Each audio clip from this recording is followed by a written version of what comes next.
The actress and singer Ariana Grande is starving to death. That's what it looks like anyway.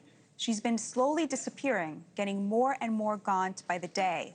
This week, she released a music video called Pedal, in which her ribs, shoulder bones, and clavicle were clearly visible. She looks like she's on death's door. After a backlash from fans, she announced she's taking a step back from all public appearances after her Eternal Sunshine tour. Apparently, heroin chic is back. With the ubiquity of Ozempic and other GLP-1s that make it easy and affordable for anybody to be thin these days, Hollywood has decided it's not enough to be thin. You have to look like you're dying. Grande's not alone. Remember this picture of Demi Moore's arms? Or this picture of Emma Stone at the BAFTA Film Awards red carpet? Or this one of Grande's Wicked co-star and best friend Cynthia Erivo, also receiving severe concern and backlash on her figure. Always in search of a new trend, Hollywood apparently wants our daughters back to suffering from eating disorders.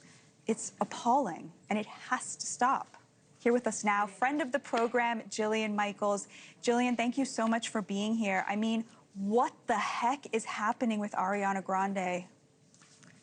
Listen, I would like to separate her from the conversation simply because I made this mistake once before with Lizzo. And what I will say generally is that when people are dangerously thin, it's the reflection of an eating disorder. And that is also the flip side of the same coin when it comes to obesity. And I would imagine that a lot of people in Hollywood are probably inherently insecure. It's not a healthy environment. And when you have things like GLP-1 medications, they're an eating disorder in a pen, which is why I repeatedly say these are serious medications that should only be prescribed to people with significant health conditions by a medical professional. And that's what you're seeing across the board in Hollywood.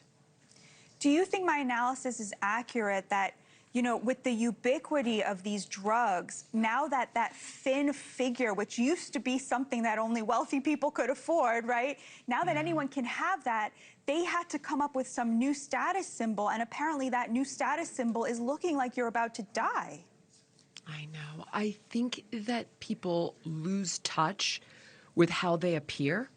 I also have noticed that people who take these medications to go from a size 6 to a size 00 become afraid to get off of it because they start to worry, like, I can't do this without the medication. I'm going to gain all the weight back. Wait, I'm going to gain all the weight back and then some. I can't get off of it. And this is what happens. I've always said this. These medications are a marriage, not a fling. And if you think that you're going to be a person that steps in and out of these, you got another thing coming, which is exactly why these should never be put in the hands, presuming that that's what you're seeing with Hollywood, which I'm pretty confident that it is. These should never be put in the hands of people that are not morbidly obese with significant comorbidities like type 2 diabetes, heart disease, fatty liver, and so on.